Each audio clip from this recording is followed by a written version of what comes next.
luto na po yung ating laing na may sahog na labahita at kunting hipon. Sarap na.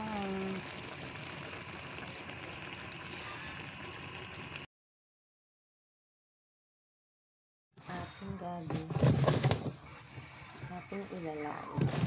Slice po natin yan. May hipit kasi nabalat na natin yan.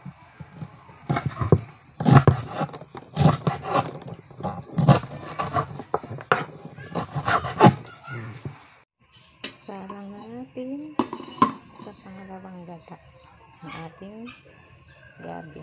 Gawin natin ang bawang, luya at sibuyas. Gawin natin ang daing na labahita para maglasa.